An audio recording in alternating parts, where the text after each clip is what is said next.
한 주 동안 평안하셨습니까? 네. 지난주에 저희가 아브라함이 어떻게 사라와 함께 인류 최초의 부부 사기단이 되었는가 그 얘기로 이제 마무리를 했는데, 이 부부 사기단 일이 그렇게 오래 갈 리는 없겠죠. 그래서 대번에 이제 바로가 알게 됐어요, 이 사실을.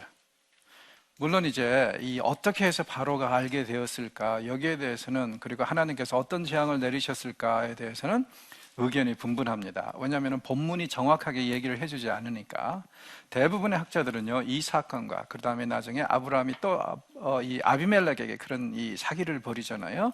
이 두 사건에서 하나님께서 치셨다는 것이, 내리셨다는 재앙이 다른 게 아니라 그 아비멜렉 집안과 그 다음에 이번에는 바로의 집안에 여자들이 애를 못 낳았던 것을 이렇게 표현하는 것이다, 이렇게 얘기를 합니다. 왜냐하면 지금 사라를 취한 이유가 어때요?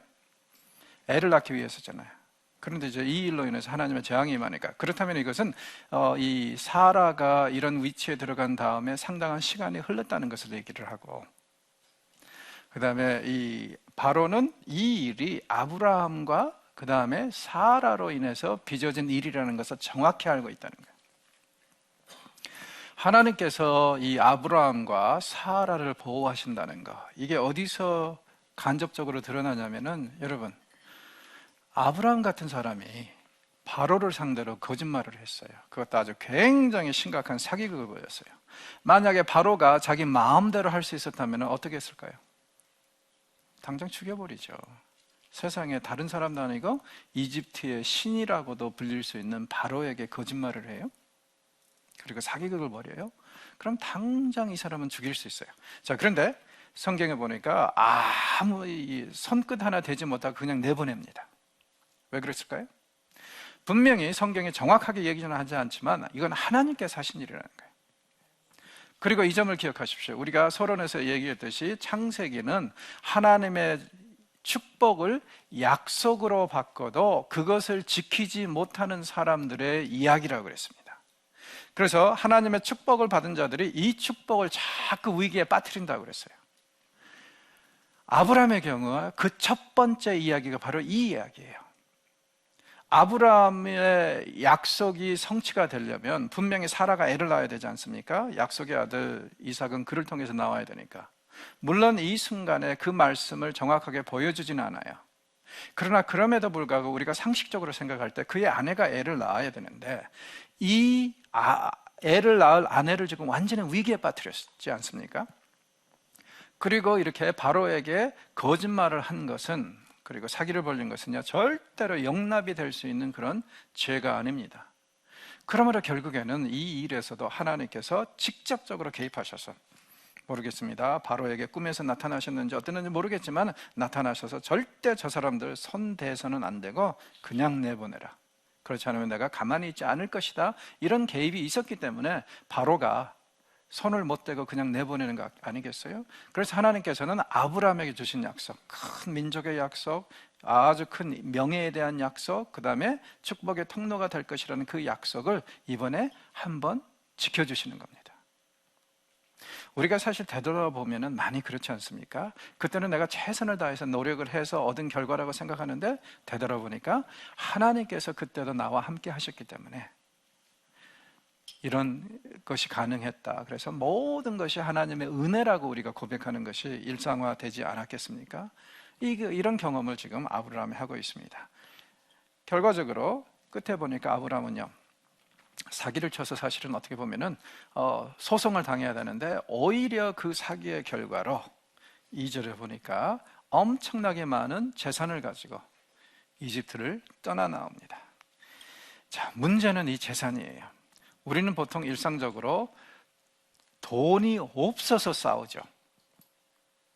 그런데 이 너무나도 많은 재산, 이때 이집트로 내려갈 때 사라 외에 또 누가 있었냐면 롯이 있었습니다.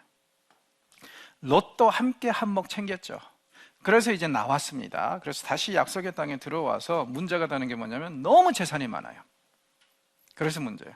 우리는 돈이 없어서 싸우는데 이 사람들은 돈이 너무 많아서 싸우는, 이 세상에 참 불공평한 일이죠.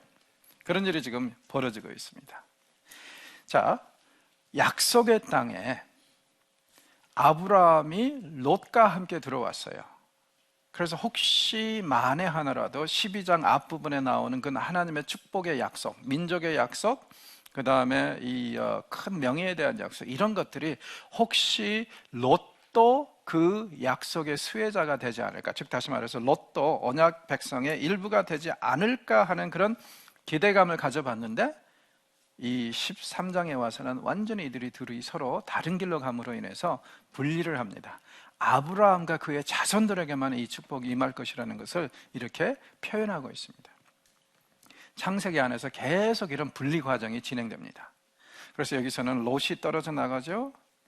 다음 세대에서는요, 다음 세대죠, 야곱만 남고 떨어져 나가고, 그 다음에 사실은 그 전에도 이삭만 남고 이스마엘이 떨어져 나가고, 이렇게요 계속 분리 작업이 진행이 되면서 하나님의 약속의 수혜자는 꼭 한 집안으로 정해져 있다는 것을 누누이 강조하다가 드디어 이제 야곱의 12아들들을 통해서 그때 이제 하나의 공동체가 되는 그런 이야기가 진행이 됩니다.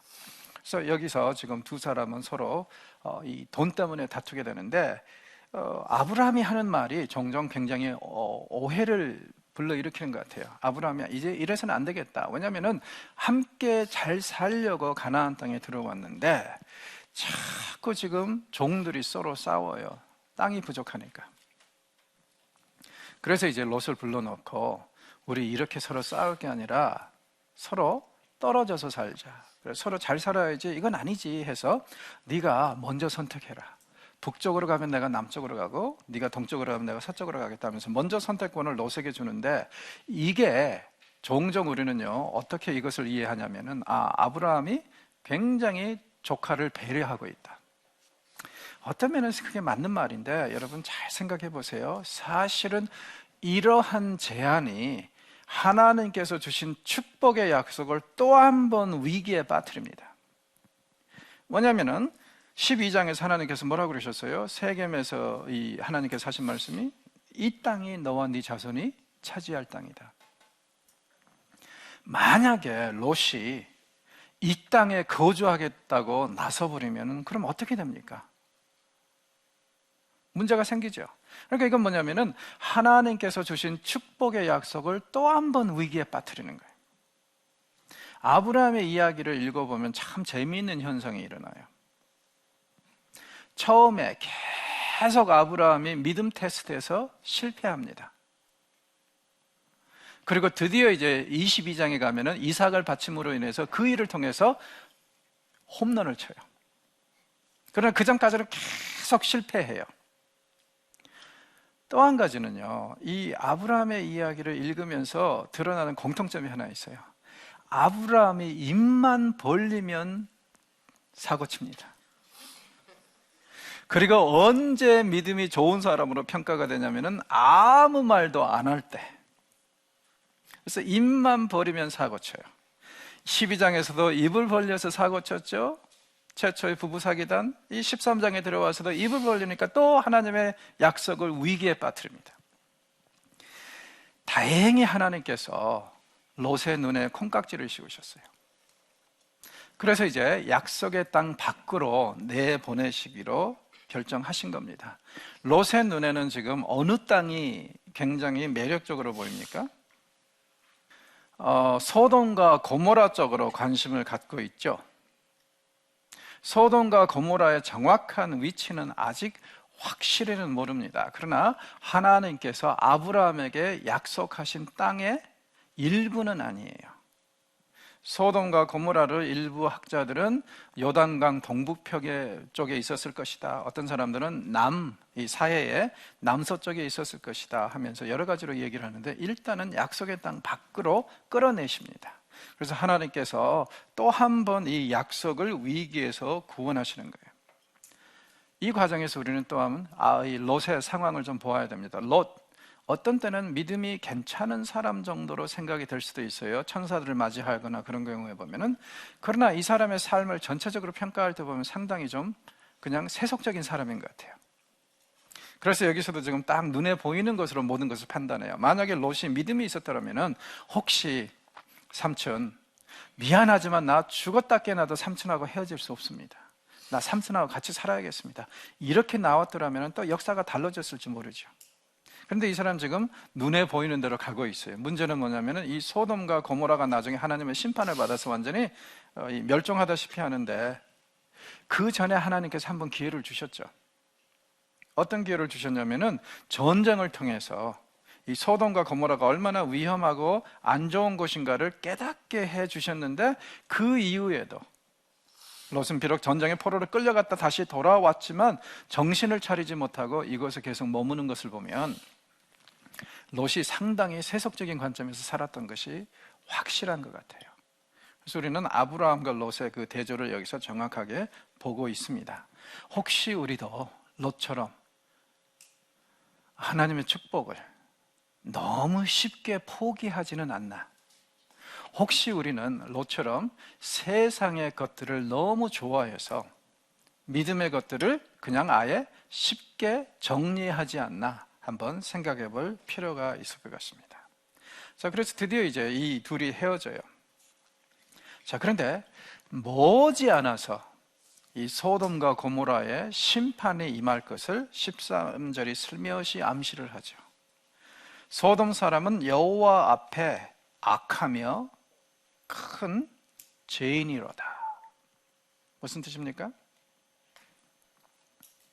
지금 이곳에서 벌어지는 일이 얼마나 악하고 정말 나쁜지 창조주께서 머지않아서 이 도시를 심판해야 된다는 것을 슬며시 암시를 하고 있습니다. 그러니까 롯이 잘못 선택했다는 거예요. 그의 눈에는 아무리 화려하고 정말 대단한 문화고 도시라 할지라도 만약에 하나님 보시기에 죄의 도시라면 그건 오래가지 않겠죠. 그래서 여기서 지금 저자는요, 소돔 사람들이 하나님 앞에 악을 행하는 큰 죄인이었다고 분명히 얘기를 합니다. 자, 그리고 나서 이제 하나님께서 아브라함을 찾아오셨어요. 아브라함을 찾아와서 아브라함아 잘 있냐 하면서 약속을 다시 한번 확인을 해 주십니다. 이 작업이 필요하죠. 왜냐하면 전에는 롯이 이 약속을, 이 땅을 너와 네 자손에게 주리라 말씀하셨을 때 그 상황에서 롯이 함께 했었거든요. 그런데 이번에는 이제 롯이 떠나간 상황에서 하나님께서 아브라함에게만 더 확실하게 말씀하십니다. 즉 롯은 그동안에 너와 함께 왔지만 그는 이 약속의 수혜자가 되지 못하고 나는 너와 네 자손에게만 이 땅을 주겠다 하면서 다시 확인해 주시는 거예요. 성경에 보면은 이와 같이요, 어떤 계기가 있거나 큰 위기나 계기가 있을 때는요, 바로 그 다음에 보면 하나님께서 꼭 다시 한번 오셔서 이미 주신 하나님의 약속을 확인해 주는 그런 일들이 계속 나옵니다. 그래서 14장에서도 아브라함이 큰 위기를 맞아요. 겨우 구사일생으로 하나님의 은혜 속에서 롯을 구하는 쾌거를 올렸지만 사실은 이것도 굉장히 큰 위기거든요. 그래서 이제 15장에서 다시 한번 하나님께서 오셔서 그를 위로하시고 격려하시면서 이미 주신 약속을 확인해 주시는 이야기가 나옵니다. 그래서 힘들고 어려울 때 그 일이 지나고 나면 하나님은 꼭 다시 주의 백성을 찾아오셔서 위로하시고 격려하시고 옛적에 주셨던 그 약속을 다시 한번 확인해 주시는 이야기가 많이 나오는데 우리의 삶에서도 사실 많이 그런 것을 경험하지 않습니까? 환난과 핍박이 온 다음에는 꼭 하나님의 위로와 확신이 우리를 찾아오죠. 이런 차원에서 환난과 핍박도 꼭 나쁜 것만은 아닙니다. 왜? 그게 끝나고 나면은 하나님께서 우리를 다시 한번 안아주시고 다시 한번 우리와의 약속 그리고 우리에게 내려주실 축복을 확인해 주시는 계기가 되기 때문에 그렇습니다. 자, 그래서 이제 하나님께서 이 약속을 다시 한번 확인해 주세요. 너와 네 자손이 이 땅을 다 차지할 것이다. 그러면서 하시는 말씀이 동서남북으로 다 걸어봐라. 네가 걷는 그 땅이 다 너와 네 자손의 땅이 될 것이니까 더 확실하게 말씀을 하시죠. 그래서 다시 한번 확인해 주시고 아브라함은 그것에 감사해서 또 감사의 제단을 쌓고 있습니다. 자, 그리고 이제 14장으로 넘어가면은요, 우리가 아브라함이 어떻게 롯을 구하게 되었는가, 이 이야기가 전개가 됩니다. 이 이야기에서 우리가 제일 먼저 마음에 두어야 될 것은, 하나님께서 아브라함에게 뭐라고 그러셨습니까? 너는 모든 사람들에게 복이 되라, 이렇게 말씀하셨는데, 여기에서 보면은 그의 가장 친한 친척이라고 할 수 있는 조카에게 은혜를, 축복을, 복을 끼치는 그런 일을 여기서 하고 있습니다. 그러나 사실 이것은요, 어떻게 보면은 하나님의 약속을 또 한 번 위기에 빠뜨리는 사건이 돼요. 왜? 지금 상황을 보니까 절대로 아브라함이 318명의 군대로 이길 수 있는 전쟁이 아닙니다. 북쪽에서 이 그돌라오멜이라는 사람이 아주 엄청나게 큰 군대를 이끌고 와서 가나안 지역을 완전히 쑥대밭을 만들고 거기에는 모든 사람들을 끌고 가고 있는데, 이런 상황에서 고작 318명을 가지고 그 사람을 상대로 전쟁에서 이길 수 있었다고요? 그리고 롯을 풀 수 있었다고요? 만약에 하나님께서 개입하시지 않았으면 이거 역시 불가능한 일입니다. 그러니 이 이야기는 벌써 아브라함이 하나님의 약속, 어떤 약속이에요? 너는 큰 민족의 아비가 돼야 된다, 이 약속을 또 한 번 위기에 빠뜨리는 그런 사건이라고 볼 수도 있어요. 그러면 지금 아브라함은 소명을 받은 다음에 12장에서 13장에서 그리고 이번에는 14장에서 벌써 하나님의 약속을 위기에 빠뜨리지 않습니까? 하나님께서는 그때그때마다 개입하셔서 뒷수습을 다 해주고 계세요. 그러니 우리가 최선을 다해서 삶을 살지만 되돌아볼 때는 항상 어떻습니까? 모든 영광은 하나님께, 주님께서 하셨구나, 주님께서 지켜주셨구나. 그래서 심지어는요, 창세기는 뭐라고 얘기하는 것 같냐면요, 이 축복의 약속마저도 인간은 스스로 지킬 능력이 없다는 것입니다. 이 축복의 약속이 언제 우리 것이 되냐면, 하나님께서 그것을 강권적으로 지켜주실 때만 비로소 이것이 우리 것이 된다는 거예요. 맞는 말씀입니다. 맞습니다. 그러니 우리는 되돌아보면서 하나님을 감사할 수밖에 없어요. 자, 이야기는 간단합니다. 이 가나안 지역 나라들이 그 속국으로 살았어요. 이런 상황에서 반기를 드니까 전쟁을 통해서라도 이 사람들을 제압하겠다고 동쪽에서 왕들이 온 겁니다. 그런데 문제는 뭐냐면은 이때 소돔과 고모라 지역에서 롯이 살았는데, 롯도 이 사람들에 의해서 전쟁 포로로 끌려가는 상황입니다. 이 소식이 아브라함에게 들린 거예요. 그러니까 아브라함이 그 소식을 듣고 군대를 일으키는데, 어느 정도 사이즈의 군대입니까? 보니까 318명이라고 그러죠? 이게 무슨 뜻인가? 이 아브라함 시대 때 가나안 지역은요, 아직 나라가 도시국가 단위입니다. 그러니까 한 성이 있고 주변에 백성들이 좀 있으면 그게 한 나라가 되는 거예요. 그리고 보통 이런 도시국가가 가지고 있는 군대 숫자가 한 300명 됐어요. 물론 이제 전쟁을 해야 되면은 또 남자들을 다 동원하면 훨씬 더 많아지겠죠. 근데 일상적으로 아무 때라도 왕이 동원할 수 있는 군대는 300명 정도 됐습니다. 그런데 지금 아브라함이 몇 명을 동원을 했어요? 318명. 무슨 뜻입니까? 아브라함은 그 영향력에 있어서 이미 가나안의 왕처럼 되어 있다 이거예요. 하나님의 엄청난 축복을 누리고 있다는 것을 이렇게 표현을 하고 있습니다. 그럼 300명이라고 그러죠. 왜 구체적으로 318명이라고 그럴까? 왜 그러냐면 이건 실제로 있었던 일이고, 실제로 이 숫자가 역사적이라는 것을 강조하기 위해서 아예 1단위까지 얘기를 하는 것이겠죠. 그래서 이 318명을 데리고 계속 추적을 해서 어디까지 올라간다고요? 단까지 올라갔다고 그럽니다. 자, 단이라는 이름에 주목하십시오. 왜냐하면 원래 이 지역의 이름은 라이스입니다. 언제까지 이 이름이 유지가 되냐면은 사사기 17, 18장에 보면은 1장에서 기업을 잃어버린 단지파 사람들이 이 라이스 지역, 이스라엘의 최북단이죠. 거기에 조그만 땅을 차지해서 그곳으로 이주하면서 자기 조상의 지파 이름을 따서 단이라고 부르기 시작했어요. 그 전에 이름을 사사기는 라이스라고 그럽니다. 자, 그런데 지금 아브라함이 어디로 가고 있냐면 라이스가 아니라 단으로 가고 있어요. 우리가 서론에서 그런 얘기를 했죠. 모세가 기록해놓은 오경을, 창세기를 누군가가 신세대를 위해서 한번 개정을 한 것 같다.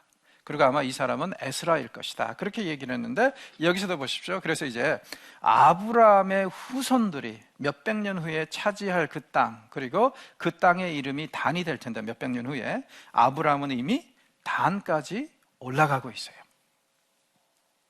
그래서 여기서도 보면은 지금 이 창세기를 비롯한 오경이 개정이 됐을 그런 가능성을 보여주는 그런 상황입니다. 그가 거기까지 올라가서 아주 열심히 싸워가지고요. 그리고 이것은 분명히 하나님의 개입이 있었을 거라고 그랬죠. 왜냐하면은 이 숫자로 그렇게 큰 군대를 상대로 싸울 수 있는 가능성은 별로 없지 않습니까? 하나님이 도와주시지 않으면. 그래서 이 전적은 분명히 하나님께서 하신 거예요. 아마 아브라함도 이 사실을 정확히 알고 있었겠죠. 그래서 드디어 승리하고 다 돌아옵니다. 아브라함은 롯에게 복의 근원이 되고, 그 다음에 가나안의 여러 왕들에게도 복의 근원이 되고 있습니다.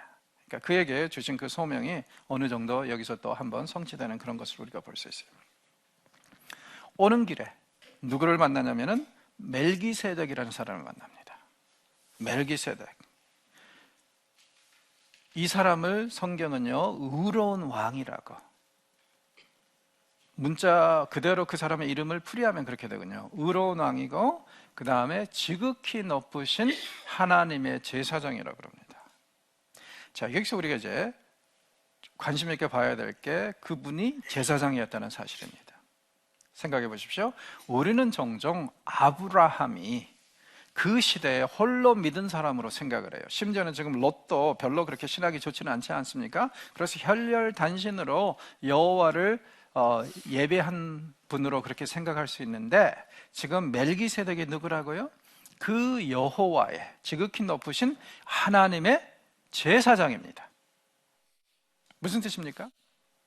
제사장이 있을 정도라면 그 당시에 하나님을 예배하는 자들이 상당히 많았다는 얘기 아니에요. 그러니까 제사장까지 있는 것이죠. 그렇습니다. 아브라함 시대에 사실은요, 성도들이 제법 많이 있었던 것 같아요. 멜기세덱이 제사장이고, 그 다음에 아브라함 시대에 살았던 굉장히 유명한 이방인이 하나 있죠. 욥입니다. 학자들은 대부분 다 욥이 살았던 시대를 아브라함 시대라고 그래요. 그리고 이 사람은 나중에 에돔 사람들이 차지할 그 지역에서 살았던 이방인이에요. 그래서 오래전부터 유태인들은요, 욥을 뭐라고 부르냐면은 인류 역사상 최고로 믿음이 좋았던 이방인들이라고 그럽니다. 이방인이라고 그래요. 그러면은 이게 무슨 말씀이냐면은요, 어느 시대에든지 하나님은 성경의 언어를 빌리자면은요, 바알에게 무릎 꿇지 않은 7,000명의 소수 커뮤니티는 꼭 두고 계신다는 얘기예요. 그리고 역사는 이 소수를 통해서 이루어지지 결코 대다수를 통해서 이루어지는 것만은 아니라는 것을 분명히 하고 있습니다. 아브라함, 외로울 수 있어요. 그러나 사실은 외로울 필요가 없습니다. 왜? 주변에 살펴보면 많은 사람들이 하나님을 경외하고 믿고 있기 때문에. 저는 이제 방학 때 되면 선교지에 가서 주로 살고 그러는데요, 하다 보면 어떤 지역에는 진짜 교인들이 없어요. 성도들이. 한 번은 제가 태국에 가서 이 시골에 내려가서 목사님들을 모아놓고 일주일 동안 강의를 했어요. 그리고 주말에 그분들이 이제 하신 말씀이 그 지역의 성도들을 한꺼번에 다 모아가지고 함께 집회를 좀 하자고 그러더라고요. 그래서 그렇게 하기로 했어요. 근데 그 도시에 교회들이 많지도 않고, 그리고 교회들이 있어봤자 보통 성도들이 한 교회당 한 10명에서 15명이 대부분이에요. 그래서 한 20교회가 모였는데도 고작 해봤자 한 150명, 200명밖에 안 됩니다. 그런데 재미있는 것은요, 제가 이제 통역을 하고 설교를 하는데 제 설교에는 별로 이분들이 관심이 없어요. 그러면서 서로 보면서 좋아가지고 흐뭇해하고 좋아해. 나중에 알고 봤더니 이 지역에서는 연합 집회가 처음이었는데 자기네끼리 서로 평상시에는 5명, 10명씩 예배드리다가 한꺼번에 200명이 모여서 예배를 드리니까 우리 도시에, 우리 마을에 크리스천들이 이렇게 많았어? 이거 가지고 자기네들이 서로 축하하면서 기뻐하고 그러느라고 제 강의에는, 설교에는 별로 관심이 없더라고요. 그래서 저 상처받았어요. 여러분, 얼마나 이게 큰 그들에게 격려가 됩니까? 평상시에는 나만 믿나? 나만 하나님의 자녀인가? 나만 하나님께 섬기는가? 이렇게 생각을 하다가 한꺼번에 200명이 모이니까 다른 건, 메시지건 뭐고 다른 건 둘째치고요, 이 자체가, 이렇게 많은 수가 함께 모여서 하나님을 예배드린다는 것, 이 자체가 얼마나 그들에게 큰 은혜가 되는지 몰라요. 여러분은 일상적으로 큰 교회에서 예배드리고 기본이 100명, 200명 되는 교회에서 예배를 드리니까 이런 것이 얼마나 큰 축복인지 모르시죠? 그렇죠? 대부분 사람들은 이런 것들, 특별히 이제 선교지에서는요, 이런 것들이 엄청나게 큰 축복으로 다가올 때가 있어요. 여러분 기억하십시오. 삶이 힘들고 어렵고 신앙생활이 정말 고되더라도요, 분명히 여러분 주변에는요, 여러분을 위해서 기도하는 성도들이 있고, 하나님께서 구분해 두신 보이지 않는 7,000명, 바알에게 무릎 꿇지 않은 7,000명이 여러분을 위해서 중보하고 있고, 여러분과 함께 이 신앙의 길을 가고 있다는 것을 기억하십시오. 절대 혼자가 아닙니다. 나중에 히브리서 12장은 이걸 두고 뭐라 그럽니까? 이와 같이 우리에게는 허다한 사람들이 마치 구름대처럼 모여서 우리를 격려하고 있다. 그러니 제발 우리에게 주어진 그 경주를 잘 마무리하자. 보이지 않는 7천이 분명히 여러분을 응원하고 있고 우리를 격려하고 있습니다. 자, 아브라함이 돌아오고 있어요. 롯과 그 다음에 가족들을 찾아서. 먼저 만나는 사람이 멜기세덱인데, 멜기세덱을 만나서 하나님의 신성한 것을 구하면서 11조를 더 바칩니다. 그리고 멜기세덱은 그에게 이제 축복을 해주고요. 아브라함은 이 과정을 통해서 무엇을 얘기를 하냐면은, 내가 이 땅에서 살아가면서 오직 하나님의 복을 추구하고 찾겠습니다. 세상의 것은 나에게 있어도 되고 없어도 됩니다. 그러나 이 멜기세덱 제사장만이 빌어줄 수 있는 신성한 축복을 저는 사모하겠습니다 하면서 그에게 11조를 바치는 겁니다. 자, 성경에 11조를 바치는 사람으로 아브라함이 처음으로 기록이 되고 있어요. 이건 지금 율법이 선포되기 전입니다. 우리는 11조 하면은 굉장히 많은 부담감을 가지고 생각을 하게 되는데, 사실은요, 이것도 역시 11조를 드리는 것도 소수에게만 주시는 축복입니다. 왜 우리가 11조를 드리는가? 다른 게 아니라 11조는 우리가 받은 재물과 축복의 모든 것의 주인이 하나님이시라는 것을 드러내는 그런 행동이거든요. 그래서 이것은 11조는요, 제대로 드려지면 신앙의 고백입니다. 제가 누리고 있는 모든 재물과 물질적인 축복이 하나님께로 오신 것이고, 그리고 이 재물을 사용하셔서 비록 작지만 30배, 60배, 100배의 축복으로 이 땅에 하나님께서 임하여 주시옵소서, 이렇게 얘기를 하는 거예요. 그리고 하나님은 이 성도들의 11조를 받으셔서 전도를 하는데, 선교를 하는데, 사역을 하는데 또 쓰시죠. 그래서 하나님 나라가 이렇게 넓어지도록. 신약에 와서는 더 이상 11조를 율법화시키지는 않습니다. 신약은 뭐라 그래요? 그냥 단순히 누구든지 하나님께 드릴 때는 기쁨으로 드리라고, 즐거움으로 드리라고. 그래서 만약에 11조를 드리더라도 마음에 시험이 되고 어려우면은요, 차라리 안 드림만 못할 수도 있어요. 왜냐하면 하나님은 기쁘게 기꺼이 드리는 자를 기뻐하신다고 하거든요. 그리고 구약의 모든 율법은 다 이미 그리스도 예수를 통해서 완성되었습니다. 그러니 더 이상 율법적으로 11조 드리시면 안 됩니다. 하나의 예배의 행위로 하나님이 너무 고마워서, 그리고 이 세상에서 살면서 도대체 그러면 우리가 얼마만큼은 아무리 못해도 드려야 될까, 하나님께. 그래야지 하나님 나라가 형성이 되고 그 다음에 또 교회가 제 일을 할 수 있을까, 이런 고민을 하는 상황에서 그러면은 일단은 11조를 드리자. 그리고 나중에 더 형편이 되고 더 나눌 수 있으면 더 드리자, 이런 각오로 드리는 것은 괜찮은데, 하나의 지침으로는 괜찮은데 꼭 율법이 강요하기 때문에 이걸 드려야 된다, 그러면 안 드리는 게 낫습니다. 왜? 그리스도께서 십자가에 매달리심으로 인해서 그 11조 율법도 다 완성하셨습니다. 우리는 그 밑에 있는 것이 아니에요. 그러니까 형편에 따라서, 그리고 저는 어떻게 보면 한국교회가 잘못하고 있는 것 중에 하나가 그거라고 생각을 해요. 너무 11조를 율법으로 강조하는 교회들이 많다 보니까 마치 성도들은요 11조만 드리면 10의 구조는 내 거라고 생각하는 사람들이 있어요. 아닙니다. 우리의 가치관은요 최소한 이렇게 드리지만 형편이 된다면 10의 2조, 3조, 9조라도 드릴 수 있으면 얼마나 좋겠어요. 그런데 11조를 너무 율법적으로 강조를 하다 보면은 성도들이 10의 2조, 3조도 드릴 수 있는데 아예 그것을 생각 못할 수도 있습니다.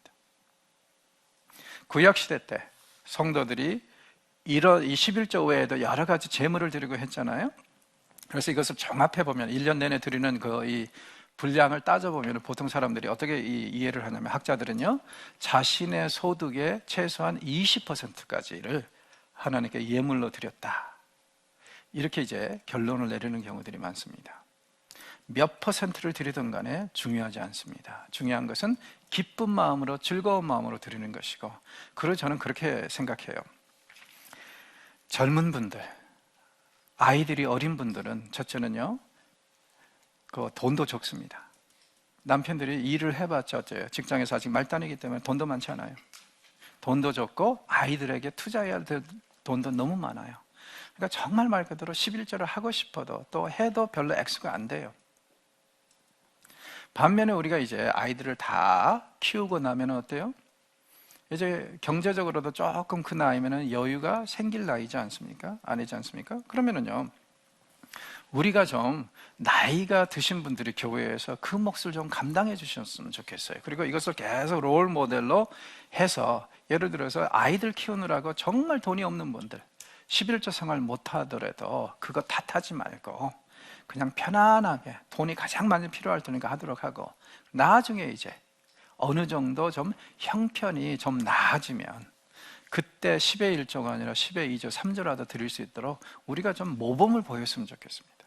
그래서 11조만 가지고 무조건 문자적으로 강요할 것이 아니라 그냥 제일 중요한 것은 기쁘게, 즐겁게 드리는 것, 그걸 얘기를 해야 될 것 같아요. 자, 아브라함이 이 11조를 드림으로 인해서 자신이 하나님을 섬기고 그분의 축복을 갈망하고 있다는 것을 보여주고 있습니다. 이 멜기세덱, 제가 서론에서 그런 얘기를 했죠. 이 사람은 인류 최초의 먹튀다. 여기에 한 번 나타나고는 다시는 안 나타나요. 구약에서도 시편에서 이 제사장의 이름이 한 번 정도 기념이 될 뿐이지요. 다시는 안 나타나요. 그런데 신약에 와서는 히브리서에서 굉장히 중요한 기독론의 소재가 되죠. 히브리서 기자는요 이 멜기세덱 제사장이 예수님의 모형, 예표라고 그럽니다. 그래서 이 멜기세덱의 전승에 따라서 예수님이 제2의 멜기세덱으로 오셨다고 할 정도로 굉장히 중요한 분이에요. 이 멜기세덱, 여기에서 처음으로 모습을 드러내면서 나중에 기독론을, 예수님이 어떤 분인가, 메시아가 어떤 분인가를 정리하는 데 굉장히 중요한 역할을 하는 그런 위치에 들어가게 됩니다. 자, 이렇게 이제 멜기세덱과 작별하고 오니까 소돔 왕이 그를 반깁니다. 소돔 왕이 하는 얘기가 뭐냐면은, 사람만 나에게 주고, 당신이 지금 인질을 많이 구해서 온다는 소식을 듣고 나왔는데 이 인질들, 내 백성들만 나에게 주고 나머지 재산이나 이런 것들은 다 당신 가지시오. 사실 왕에게 제일 중요한 것은 백성이거든요. 다스릴 백성만 있으면 나라를 다시 재건할 수도 있죠. 그런데 지금 아브라함이 고맙게도 이 일을 해줬어요. 가나안의 그 많은 왕들이 할 수 없었던 일을 아브라함이 318명의 군대를 이끌고 기적을 이루어낸 겁니다.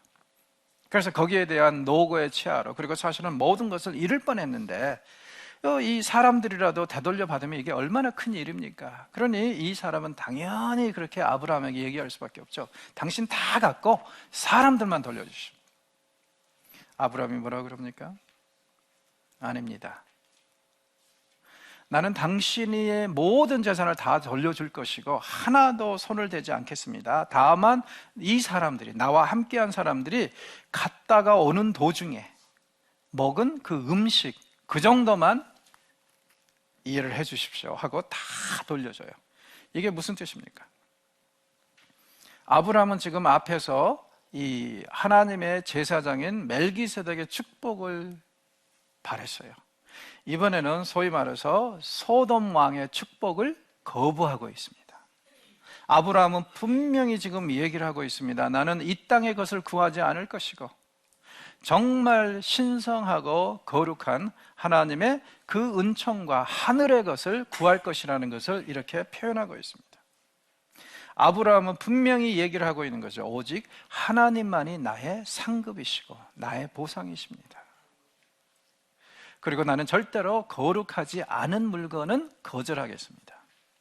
이미 앞에서 기뜸을 해줬죠. 소돔 사람들은 큰 죄인들이라고 그러지 않았습니까? 그러니까 그들의 재산 어떻게 모았겠어요? 분명히 아마 제 생각에는 그 많은 억울한 사람들의 피를 흘림으로 인해서 이런 재산을 모으지 않았겠습니까? 거기에 대해서 이제 아브라함은 분명히 거부 반응을 보이는 것입니다. 나를 축복하시고 나를 인도하실 분, 그리고 나에게 의식주를 해결해 주실 분은 하나님이시지 당신이 아닙니다. 그리고 혹시라도 내가 당신의 덕을 보았다는 말이 세상에 퍼지는 거 나 좋아하지 않습니다. 왜냐하면 나는 하나님의 선민으로서 다른 기준과 다른 가치관으로 살아가겠다는 것을 분명히 여기서 보여주고 있는 것입니다. 자, 그렇다면요, 우리가 한번 생각해 봐야 될 것이 우리가 불로소득이나 혹은 경건하지 못한 소득을 어떻게 해야 될 것인가? 사실 사역자들이 이게 항상 고민입니다. 뭐냐면은 성도들이 교회에 헌금하는 것들 중에 일부는 소위 말해서 세상 것 아닙니까? 죄의 결과물 아닙니까? 그러니까 부정축제를 하거나 혹은 뇌물로 받은 것의 일부가 교회로 들어올 수 있어요. 그래서 이런 부분이 항상 불편할 수도 있습니다. 아예 성도들의 삶을 전혀 모른다면은 그런 이해가 안 가겠는데 잘 알거든요. 그 사람의 주 업종이 뭐냐면 부동산 투기예요. 그 사람의 주 업종이 뭐냐면은 뭐 그런 거예요. 그리고 가만히 보니까 공무원인데 이렇게 잘 살 수가 없는데 엄청나게 부를 누리고 산다. 어디서 오겠어요? 뭐 유산을 받은 것도 아닌데. 그래서 이런저런 이유들을 알게 되면은요, 이게 상당히 좀 부담스러울 수 있어요. 저는 그럴 때마다 목회자들한테 그렇게 얘기를 하고 이제 상담을 받는 거죠. 이렇게 해서 어떤 뭐 집사님이, 장로님이 경건하지 못한 재물을 교회에 들여놓는데 어떻게 해야 됩니까? 저는 그럴 때마다 하는 얘기가 있습니다. 받으십시오. 왜냐하면 그나마 그것마저도 받지 않으면 그 성도가 상처받고 교회를 영원히 떠날 수 있습니다. 그러면은 그나마 복음이 제대로 들어가서 그 사람의 삶을 완전히 바꿔놓을 수 있는 그 기회가 없어지지 않습니까? 그러니까 받으셔서 좋은 일에 쓰시되, 그러나 끊임없이 직접적으로 간접적으로 가르치십시오. 하나님께서 기뻐하시는 재물은 경건하고 거룩하게 얻은 재물이지, 노동의 대가로 얻은 재물이지 불로소득도 아니고 남의 눈에서 피눈물 나게 하고 얻은 것도 아니고 뇌물 수수를 해서 한 것도 아니라는 것, 이런 것들을 누누이 가르치십시오. 그러나 결정을 강요하지는 마십시오. 왜냐하면 다 큰 어른들인데 강요해서 될 일이 아니고 끊임없이 말씀으로 양육하고 도전해서 본인이 스스로 결정하게 되면 그때까지 기다려 주셔야 됩니다. 그렇게 얘기를 해요. 물론 제가 너무 좀 이렇게 답답하게 간다고 얘기할 수도 있겠지만은 제가 볼 때는 이게 가장 현명한 방법이 아닌가 싶습니다. 재물을 드리는 것이 어떤 죄에 대한 무마성으로 뇌물로 하나님께 드리는 것이 아니라 예배의 일부고 경건하고 거룩을 추구하는 삶의 연장선에서 드려지는 그런 이 예배의 일부라는 것을 우리가 누누이 가르치고, 그 다음에 저는 그렇게 생각합니다. 복음이 사람의 삶에 제대로 들어가면 이런 부분에서는 부대낄 수밖에 없다는 거예요. 그리고 언젠가는 분명히 결단을 내릴 때가 올 것인데, 많은 경우에 이제 이 목회자들이 그 결단을 내릴 때까지 기다리지 못하고 성급하다 보니까 또 상처를 줄 때가 있어요. 기다리십시오. 다 큰 어른들을 상대로 하고 있기 때문에 그들이 어른으로서, 책임을 가지고 있는 사람으로서 이런 결단을 내릴 때까지 기다려주는 것이 저는 우리 몫이라고 생각을 합니다. 그러니까 성급하게, 정말 이 생각대로 하면 좋죠. 모든 사람들이 설득이 되고 이해가 돼서 당장 다 한꺼번에 하늘나라 갈 수 있을 정도로 그렇게 목회를 하면 얼마나 좋겠어요. 그러나 우리가 이제 삶을 살고 목회를 하다 보면 어때요? 어떤 사람들은 복음을 아주 쉽게 처음부터 잘 받아들이는데, 어떤 사람들은 정말 말 그대로 굉장한 오랫동안의 세월이 필요하고 노력이 필요하고, 그러고 나서도 겨우 받을까 말까 하잖아요. 사람마다 다 다릅니다.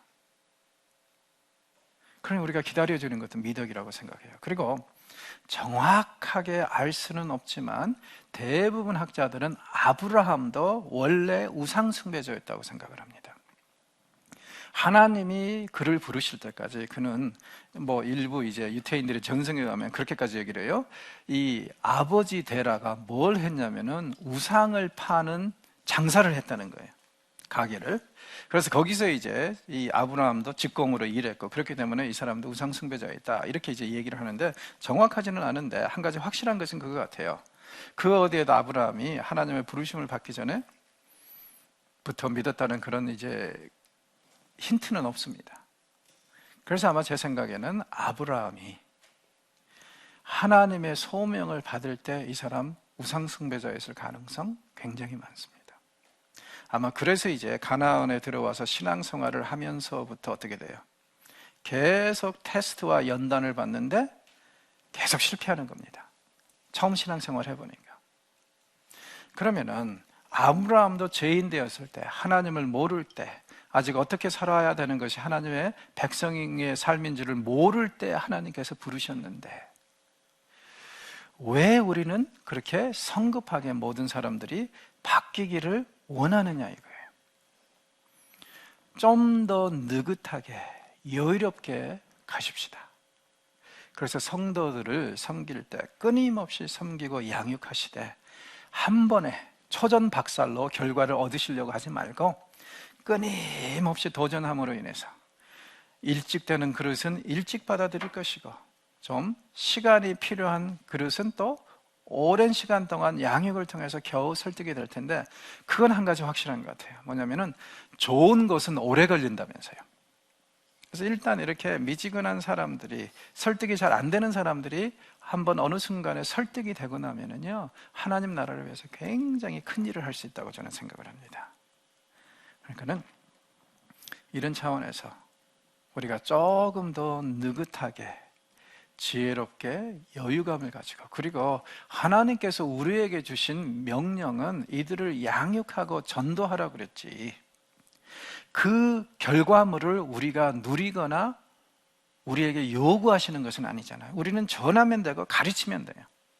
결국에는 그 열매는 하나님께서 수확하실 것이고 하나님께서 이루실 것이니까, 너무 우리가 결과물을 당장 보려고 노력하고 하는 것은 그렇게 썩 바람직한 일은 아닌 것 같습니다. 모든 결과는 하나님께 맡기고, 우리는 그냥 이 순간에 주어진 환경에서 최선을 다해서 성경적으로 가르치고 성경적으로 양육하면 하나님의 나라가 분명히 이 땅에 적절한 때에 이루어질 것입니다.